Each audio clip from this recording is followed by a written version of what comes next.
Hello and welcome to my video, lesson 9.5 on first degree trig equations.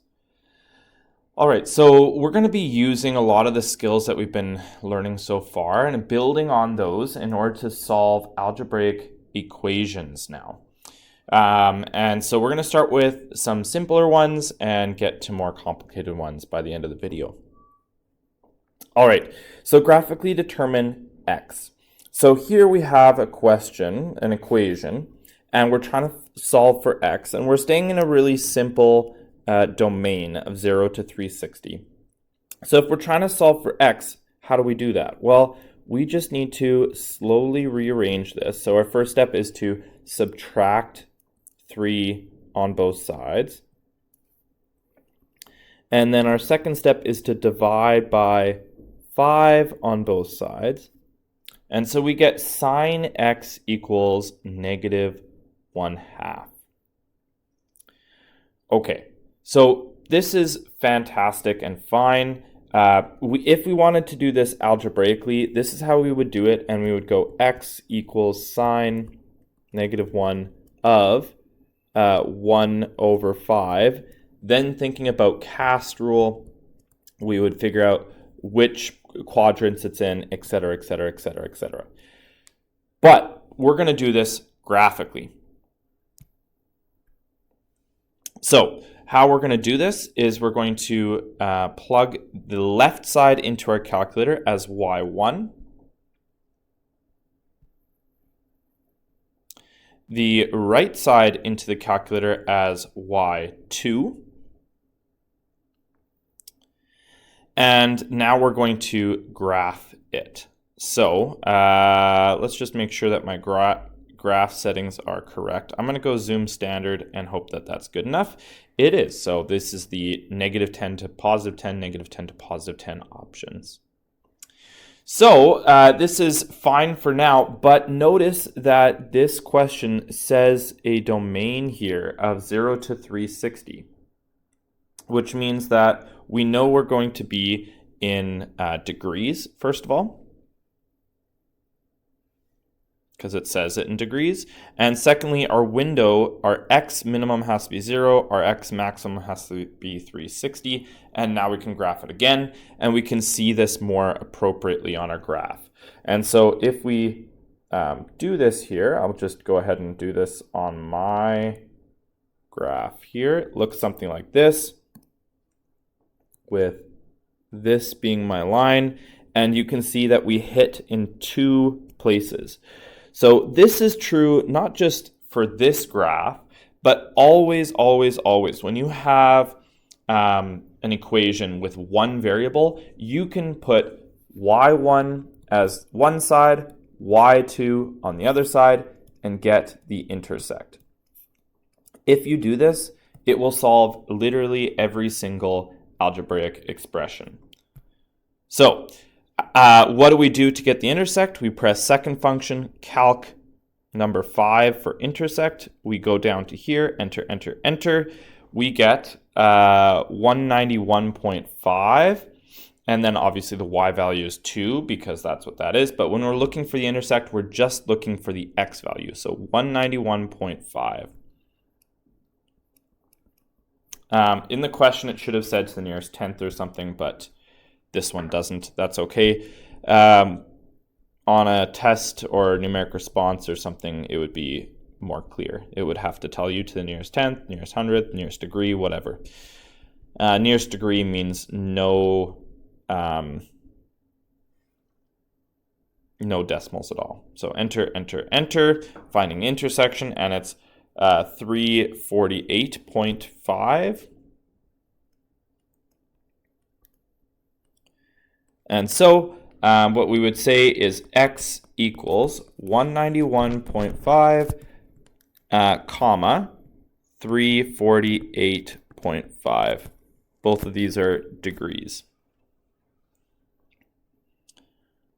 All right, pause the video here and try this question out for yourself. Okay, so if we pause the video there, or if we try this question out for ourselves, all we have to do is type in y1 as the first one, y2 as the second one. Notice that the domain is now from 0 to 2 pi, so that means we need to change our mode to radian mode, and we need to change our window to 0 to 2 pi. Notice when I type this in, I go 2 pi, enter, and it calculates my answer. Also for my scaling, I'm going to go pi divided by 6 as my default scaling every time I'm in radians. It's usually helpful. In this question, it actually won't be very helpful, but that's okay. If we press graph now, we can see a nice graph appearing. I'm actually going to change my y minimum and y maximum to make this a little bit more clear.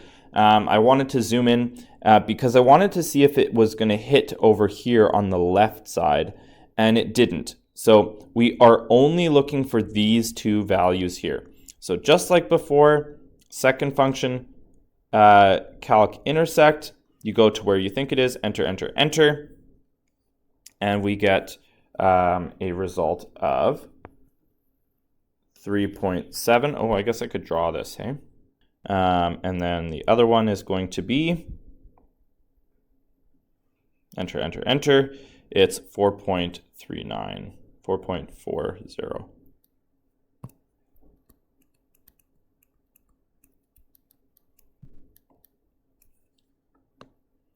All right, so just like in the last one, you're just simply putting it in as y1 and y2 and finding the intersect. That's all it is. All right, so let's look at some questions now with this idea of, well, first of all, we're solving reciprocal identities, and then shortly we're going to solve some general form questions. So with reciprocal identities, these are pretty straightforward. We're just going to consider it as 1 over the value, as we know. But first we're going to solve for it. So we're going to move the 6 over, so it's going to be 8 minus 6, like this. So that's going to be 2, and then you're going to divide by the negative root 3, which is cosecant x, which means it's 1 over sine x, which means it's actually, we can flip it and we get that sine x equals negative root 3 over 2. Okay, and then because this is on our unit circle, which it doesn't have to be, but generally it will be, because this is on the unit circle, it's going to be in this position, but actually it's with sign as negative, so it's going to be in this position or this position. Now, we can also look at our options here. It goes from pi to 3 pi. So it goes from here to here, which means it still only covers the 2 spots once each. So it's not anything crazy going on here, but just notice that it is covering each spot once. So this is going to be 4 pi thirds, and this is going to be 5 pi thirds. Yeah, something like that, which means that x equals 4 pi thirds and 5 pi thirds. Okay, so using the same rule for the next one, or same idea for the next one, you can pause the video now, try it out for yourself, and see if you get the same answer I do. Okay, so we're just going to divide by 5 on both sides. We get 2 over 1. And then it's also, yeah, I'll leave it as secant for now. But secant is 1 over cos. So 2 over 1 is 1 over cos. So we're just going to flip that, and we're going to say cos x equals 1 over 2. Which means, again, if we look at our unit circle, where is that going to be? It's when the x value is shorter and positive, so it's going to be up here, and it's going to be down here as our two possible positions. Now, this is saying it's going from negative 360 until positive 180. So it's starting here, negative, and it's going to here, and then it's going back over. So you'll notice that when I draw this circle spiral thing, it crosses this one at the top twice and the one at the bottom once. And again, this is starting at negative 360. So it's actually going to be negative, how much? Negative 60 degrees.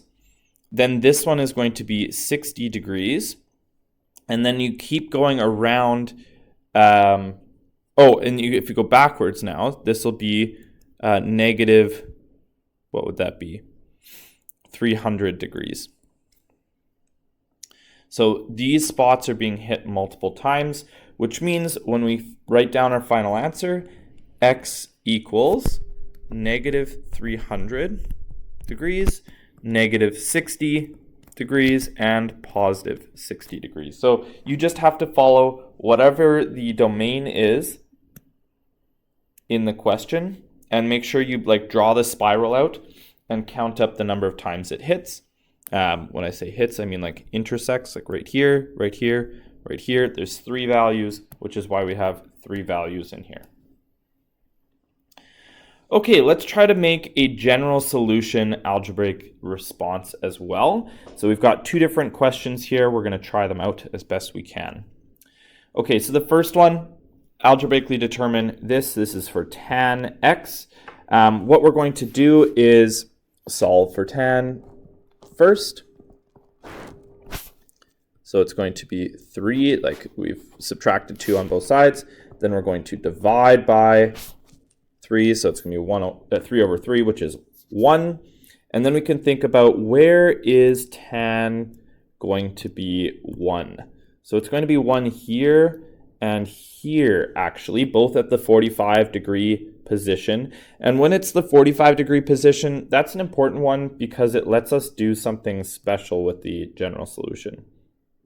Okay, so first of all, it doesn't say 45, it doesn't tell us to be in radians or degrees. I'll be in radians because radians are awesome. This is pi over 4. This is 5 pi over 4. Okay, so normally we would say, if it was in one unit circle, we would say pi over 4, comma 5 pi over 4. That's what we did in the last question. But now what we're going to do is we're going to say, actually, we want to have a general form solution. So we're going to write down the first one, and we're going to write down the second one. And then what we're going to do is add a period, k, where k is an integer. And I know that there's a simplified version of this in a moment, but I will talk about that in a second. So where k is an integer. So this is what it normally would look like.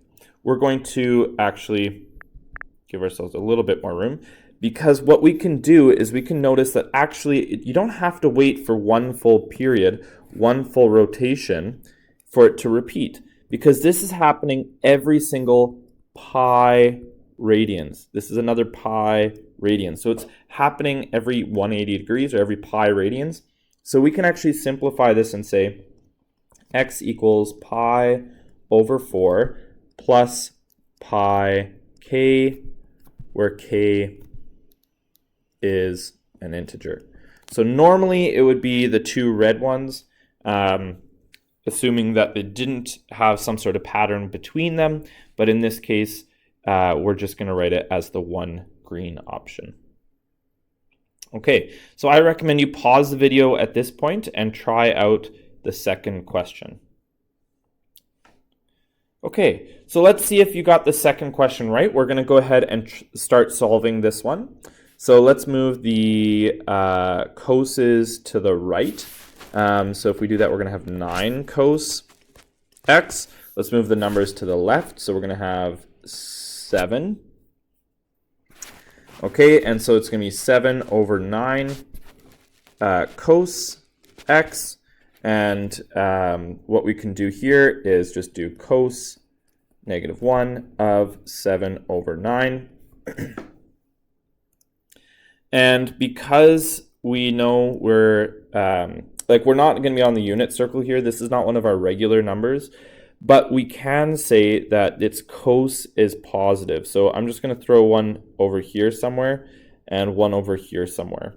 And so once we get our two answers, we can work with it. So we're going to do this in degrees just because the last one was in radians. Maybe I'll give you both options as an answer. So let's do the radian one first, actually, just because that's what I already have in my calculator. So this would be our one option in radians. Now I'm going to go into degree mode.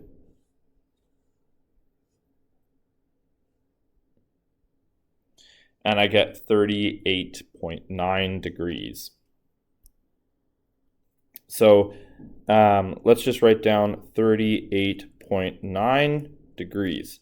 Or you could use the radian number, but let's just use degrees because we can't get exact values on this question anyway. Okay, now if that's 38.9 degrees, what's this down here? Well, this one is going to be, still the reference angle is going to be 38.9, so it's going to be 360 minus 38.9. So that means it's 321.1 degrees. Okay, and then now we can follow the standard rule that I was saying before, which is the solution for 1, so 38.9 plus 1 period, which in this case is 360, k, where k, is an integer.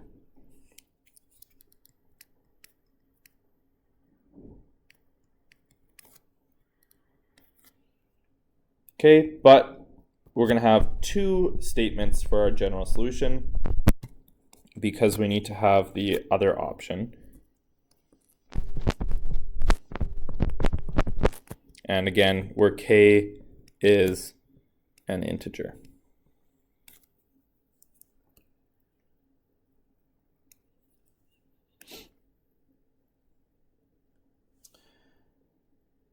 All right. I hope that this video helped you better understand, especially this idea of a general solution and solving graphically for trig equations. Hope it helped, and good luck.